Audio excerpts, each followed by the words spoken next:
In no less than 30 visits, the town of Misano Adriatico has hosted the San Marino, Italian, European and Riviera di Rimini rounds, renamed in 2021 to the Pirelli Emilia-Romagna round. In 2024, this is undoubtedly our most anticipated race weekend, ending the longest in-season pause in World SBK action since the global pandemic. The 7-week spring break is over.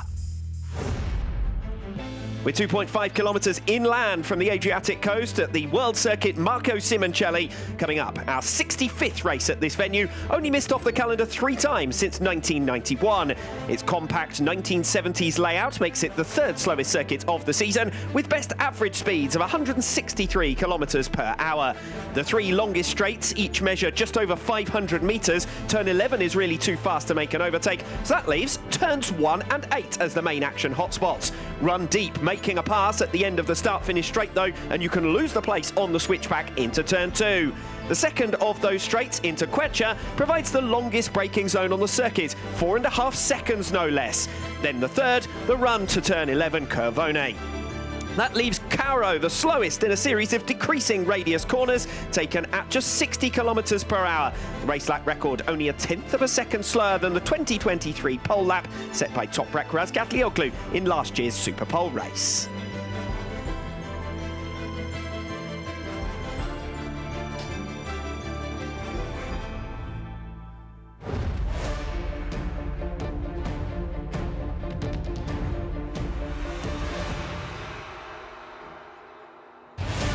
"54 days without racing, and there are still so many questions about how this 2024 season might unfold. None of our 3 rounds so far has given us a totally clear picture. Pit stop races in Phillip Island, tyre conservation in Barcelona, wet weather in Assen, and that big break that provides a reset. 9 rounds remaining and 558 points still on the table. Now the summer begins, and here in Misano we'll start to see where everyone really stacks up.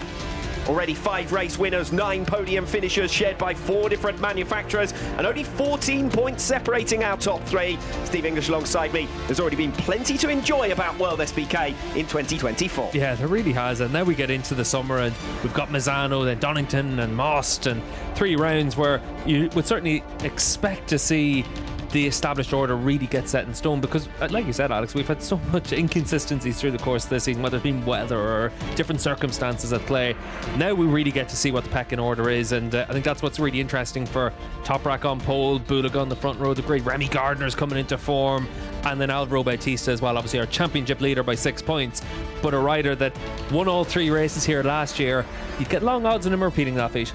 In the opening 3 rounds, the top 4 in the 2024 World Championship standings have all been race winners. The 2 who've now dropped to 3rd and 4th places, though, haven't made the top step of the podium since Phillip Island in February. Alex Lowe's is now 30 points back from top spot after his first non-score of the season in Assen. Nicolo Bulliger's mere 22-point yield from the Dutch round was less than half that of his 2 main rivals, but his early advantage means Bulliger's still only 14 points back from the championship lead. This weekend, critical for him to either reignite his title bid or to fade and leave us with a 2-horse race. Yeah, and I think it's going to be interesting to see how everyone deals with that sort of pressure as well. And Bulaga, certainly a rider that's impressed everyone with what he's been able to do so far this season, and very impressive in the Super Pole session as well, putting up there 2nd on the grid, and actually set the fastest time in the Super Pole session, just lost it because of yellow flag infringements. But he's been really impressive over single lap pace, but we haven't really seen that long run pace this weekend, and that was a bit like that in Barcelona as well. It took him a bit of time to find his feet there.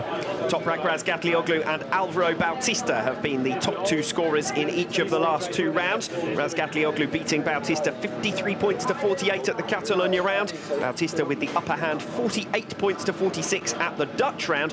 Both riders dropping major points in Phillip Island, but since then, frankly, they've been the 2 to beat. Yeah, and Toprak is the man to beat, you'd have to say as well. He's got that momentum behind him. Obviously, Bautista now back to full fitness, and really is a very impressive rider around this Misano circuit in particular. Qualifying's never been his strong suit, so middle of the second row of the grid gives him a real opportunity of a very good result. Alvaro Bautista now with 7 consecutive podium finishes to his name, the most of any rider this season. But last year he was unbeaten in Phillip Island, Barcelona and Assen. Just 2 wins out of 9 in 2024. He only took the lead of the championship for the first time with his victory in the Superpole race at the Dutch round. Yeah, and for him, Misano's been such a happy hunting ground as well, so he'll expect to be able to be right there at the front all the way through this race. But it's going to be difficult for him as well, just because of how competitive Razgatlioglu is, and even other riders getting in the mix as well. We've seen Remy Gardner have 3 top 4 finishes last time out in Assen, and bringing that form to this round as well. Yeah, strong start to the weekend for Remy Gardner, and there was a little bit of a deficit behind the top 2, admittedly, in that Superpole session, but Gardner best of the rest, and then very narrow gaps between the riders directly behind him. The one rider we expect might be able to take the fight to Razgatlioglu and Bulliger is Alvaro Bautista. Other than that, we could be looking at a separate fight from 4th place back. 21 laps, so it was a long race here at Misano, and tyre management in hot conditions, 45 degrees track temperature, could be key. 24 riders on the grid here in Misano. Let's introduce you to them as the riders make their way out of pit lane and onto the circuit here in Misano. Well, your front row of the grids will feature Toprak Razgatlioglu, Nicolo Bulliger and Remy Gardner. Second row of the grid will be Alex Lowes, Alvaro Bautista and Andrea Locatelli, Andrea Iannone, Sam Lowes and Dominic Egerter on row number 3. This is Andrea Iannone, 7th place on the grid, as I've just said. Had a spill late on in the session. He was provisionally on the second row of the grid until that incident. Yeah, and for Iannone, it's been a season so far where he's been impressive for sure, but there's been mistakes, and you'd expect that 4 years on the sidelines, there's going to be rust to knock off.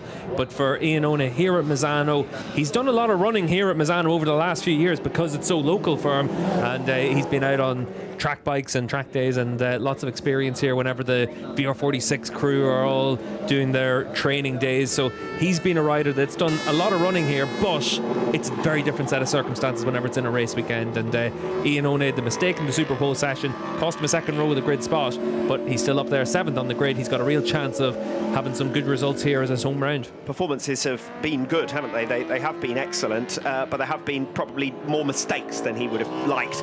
That's the race rustiness coming in. Yeah, I think so. And it's also that thing of the level here in World SBK is very high, and you have to push on. If you're not at that 100% and on the tightrope of the limit, you're going to be nowhere. And I think that's the thing that a lot of riders probably get taken by surprise whenever they come here for the first time, because the level of riders front to back in this grid really is something. Alex Lowes, Kawasaki team leader in 2024 after the departure of Jonathan Rea in his 5th season with the team, and now confirmed for a 6th as well. His signature announced on Friday under the new Bimota Kawasaki racing team structure for 2025. Yeah, Kawasaki announcing that, and Bimota obviously for next season will be a new project for that team. Having someone with Lowes' experience is going to be key, but also having someone with his confidence, because 4th in the World Championship. You mentioned the non-score last time out in Assen, and that's the only blot in his copybook through the course of this season so far, and that was in a set of circumstances where he was chasing down Jonathan Rea. They were trying to chase their way back to the lead group. It started to rain, and you make a mistake. So I think when you look at the results that we've seen from Lowes through the first 3 rounds, he's been a really impressive package, and Kawasaki obviously very keen to keep him. Yeah, it has looked like he's pretty much getting the most out of that bike, and consistently in those top 6 positions in the early rounds of this season. That's why he sits up in 4th in the championship. Fair margin though opening up behind him from 5th place down. Real dogfight further down the order as ever. Yeah, and I think that's one of the things that always makes for such a challenge here at World SBK level, because the margin between being right at the front or being in that top 5 and then being mired in the midfield, it's so small, and you need to have everything working in the same direction, all your ducks in a row, if you're going to be competitive. And I think that's where we've been able to see certain riders have that consistency because they've got the package underneath them to be able to do that. Toprak Razgatlioglu here will start from pole position. 200 race starts now under his belt, 121 podiums, 6 already with BMW. Their first podiums ever in Assen last time out. Toprak only scored 1 point more from the first 3 rounds of last season. That was his 3rd campaign with Yamaha. This is first with BMW, and already a title contender.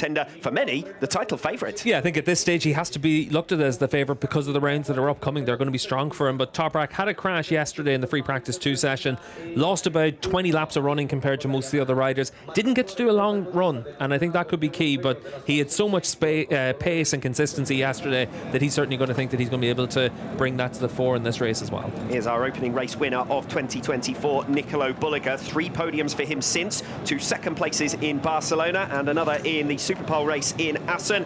That's 2 less than Razgatlioglu, 3 less than Bautista. So a superb start to his rookie campaign, but he is going to need more consistency to be a genuine title contender. Yeah, and I think it's that situation of the realistic goal for Bulliger, top 3 in the championship. Bautista's there to be the Ducati lead rider and title contender, and then for Bulliger it's to make sure that he does as good a job as he can, but he's already impressed everyone in the paddock. Now he needs to maintain that momentum and continue to make steps forward. Yeah, crucial for Nicolo Bulliger to bounce back from that disappointing Dutch round, breaking his run of top 5 finishes. He was in first in the championship. He's now slipped to third, but keep in mind that Bulliger had no prior test in Assen, unlike Phillip Island, Barcelona, and of course here in Misano. Yeah, and that is one of the situations that as the summer wears on, how's that going to be at Donington Park, at Most and places like that, where you have to learn them from a superbike perspective with limited running. Completing the front row of the grid, Remy Gardner, the first Australian podium finisher since Troy Corser in 2010, when he took the 3rd place in race 2 of the Dutch round. Well deserved after 4 4th places, including the first 2 races of the weekend. 35 points in Assen, his best points haul yet, leaving him only 10 from the top Yamaha, Andrea Locatelli, in the championship. And you can see here in the crowd, there's actually a Yamaha grandstand as well, and big crowd coming out to support Yamaha. Obviously, Yamaha Motor Europe, based just up the road in terms of for the major factory for the factory machines here in World SBK, and then for the GRT team based here in Misano as well. So it's good to be able to see a sea of blue down there as well. Second row of the grid for Alex Lowe's, Alvaro Bautista and Andrea Locatelli. Lowe's, who was championship leader at the Australian round, now 4th overall and 30 points back from top spot. 7 of those points lost with the crash in race 2 of the Dutch round, and that ended his run of 8 consecutive top 6 finishes, 3 podiums, 2 wins. It has been a strong start to this season for Lowe's. Yeah, as I mentioned earlier on, really strong and consistent. The goal for him this weekend in the hot conditions, he knows it's going to be a struggle. I think if he comes away with, again, 3 top 6 finishes, it's a really good, consistent start to the season for the first 4 rounds, and then you go to a few places that he really enjoys. Alvaro Bautista, track specialist here in Misano, secured his first MotoGP podium here in 2012. He's only once been off the podium in 3 Emilia-Romagna rounds with Ducati.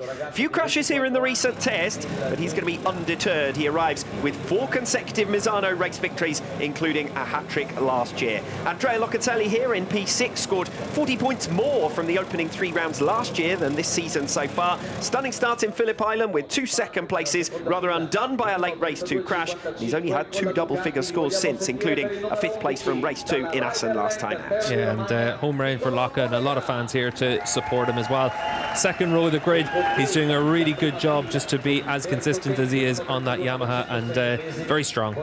2 rows of the grid completed. This is our first opportunity to head down to the grid itself with Kiko Giles. Thank you, Alex. One of the busiest grids of the year. I'm here on pole position with Toprak Razgatlioglu. Toprak, it'd be a bit special to get a win here in Ducati's backyard, wouldn't it? Yeah, but in general, I'm really happy. I'm trying to the better lap time, but I need just one more tire. And but we have a very good package, and looks like we are ready to fight for the win. And also Bulliger is very strong, and Alvaro is very strong. I'm just trying to my best. I'm fighting for the win. Toprak, all the best. Thank you. Thank you very much. Toprak Razgatlioglu, your pole sitter then, 14th career pole position for him, and just snatching it from Nicolo Bulliger. The 2 for single lap pace, very evenly matched. What Bulliger might do if he gets roughed up in the early stages is another matter. I think that's what everyone's quite excited to see what happens, because bar-to-bar battle with Toprak, it's not for the faint of heart, and we'll see how the rookie's able to take that. Third row of the grid for Andrea Iannone, the comeback man. His high points have certainly been superb. He's been a podium contender at every round, but his points total has been limited by 3 non-scores in the last 4 races. Crashes in race 2 of the Catalonia round and from 4th in race 1 of the Dutch round, followed by a 15th place finish in the Superpole race. Yeah, and obviously for Iannone, those crashes, the technical issue in Phillip Island, there's points that have been left on the board, but he's been pretty fast and consistent everywhere we've gone this season, and that's encouraging for him. 31 points from 3 rounds for Sam Lowes. Probably doesn't reflect the potential, actually, that we've seen from him. 2 top 10 finishes at both the Australian and Dutch rounds, a fall from the lead in Catalonia. Finished the weekend in Assen with his best result yet of 6th place. He'll be looking to pick up where he left off. Yeah, and we saw a lot of superbike experience on the grid around him there as well. Giovanni Cruppi as crew chief from Ducati, and then Leon Camier as well, the ex-racer, and they are able to really help speed up the process for Sam as well as he continues to develop as a rookie. Dominic Egerter here in P9, rather overlooked this season so far because he hasn't picked up where he left off in Jerez last year, but he has had 7 top 10 finishes in 9 races. He's only 4 points off the tally he managed in the opening 3 rounds of last season. Yeah, and he's only a 10th of a second off Locatelli, and that would have pushed him up another row of the grid into 6th position. So again, just shows that he's doing a pretty solid job now that he's got himself comfortable again after a lot of injuries last season. Yeah, certainly competitive amongst the Yamahas. Gardner, Locatelli and Egerter a line astern, 3rd, 6th and 9th positions. Big story as far as Yamaha are concerned is where Jonathan Rea finds himself. He's on the outside of the grid as well, all the way down in P15. This is Tito Rabat, just a point at each of the last 2 rounds for Rabat. His best ever Super Pole and a real chance to improve his scoring. Some big names behind him who you'd expect to be coming through, the likes of Jonathan Rea among them, but Rabat, an experienced campaigner, race winner in Misano in Moto2, and he'll certainly have enjoyed his foray in Super Pole this morning. Axel Bassani, P11, Misano statistically his best circuit, 9 races here, he's never finished outside of the top 7. The Emilia-Romagna around his best in 2023, a 35-point score on a race 2 podium, his best Super Pole since joining Kawasaki, putting him in the mix. Watch for one of his early lap sprints here. Yeah, and for him, he needs to make sure he's able to get off the line well, give himself a chance to be able to get into the mix and see what you're able to do. Confirmation of his renewal coming on earlier on today, so Axel Bassani will also be back for 2025. Bit of stability for what's currently the KRT project in a year of change for them. This is Danilo Petrucci completing the 4th row of the grid, making his return from jaw and shoulder injuries sustained in motocross training. Well, if he had to be out at any time, missing 1 round and then the spring break was probably the best case scenario.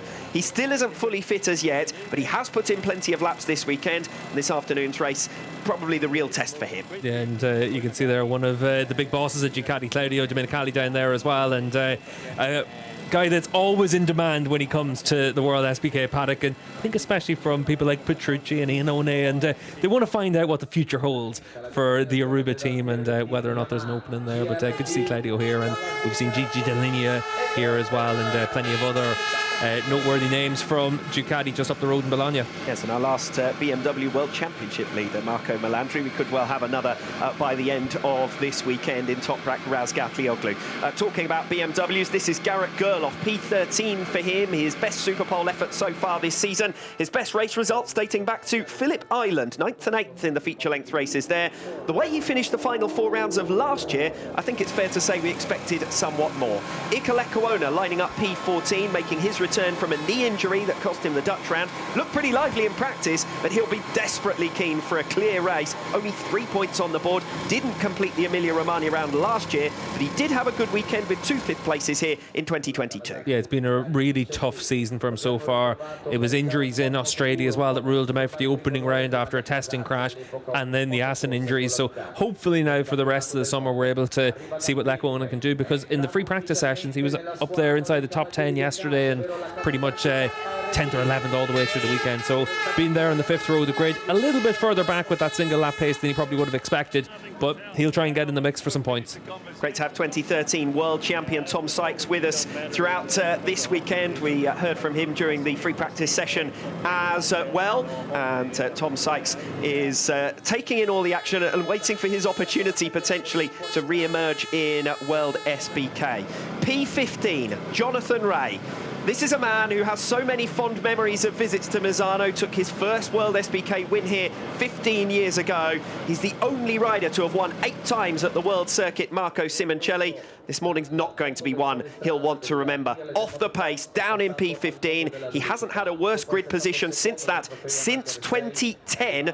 The only other P15 was in Estoril a few years ago, the championship decider, of course, when he came down. Row number 6, Michael van der Mark, Xavi Vierke and Michael Ruben Rinaldi. Van der Mark, who missed 2019, 22 and 23 at the Emilia-Romagna round through injury. Finally a clean bill of health for him, and he's strung together 7 consecutive scoring rides. Best finisher 4th in race 2 of the Catalonia round, and he sits 7th in the championship. Right, that brings you to a close for the 6th row of the grid, van der Mark, Vierke and Rinaldi. Let's head down to the grid with Kiko Giles. As usual at Misano, Ducati royalty is here. Gigi Dall'Igna, great to see you on the World Superbike grid. How's the atmosphere? And of course, Nicolo Bulliger going from that front row. It's going to be a special race, isn't it? You know, for sure, this is one of our home race, the first of the 2.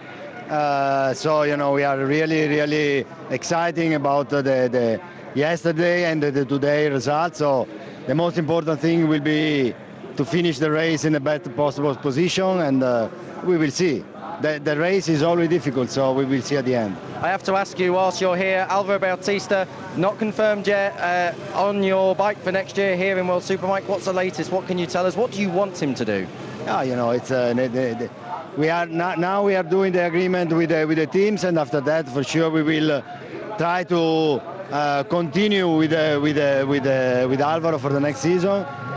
For sure, will not easy because the contract will be difficult for many reasons, but anyway, we will play with him. Gigi, enjoy the race. Thank you. Michael Ruben Rinaldi here, the home hero, lining up in P18. Last year's world number 5 just hasn't clicked with the Moto Corsa team at all, has he? And his hope will be that for him and Ducati's home round, that it inspires a somewhat better result. 7 podiums here in the last 3 years for Rinaldi. That's more for him than at any other venue.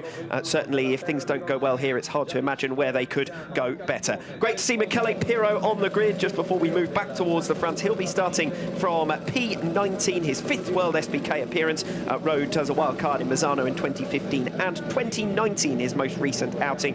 Former MotoGP man, of course, of 2012 and 2013. These days a test rider, as well as topping the Italian Championship. 24 riders in all, ready to depart here in Misano.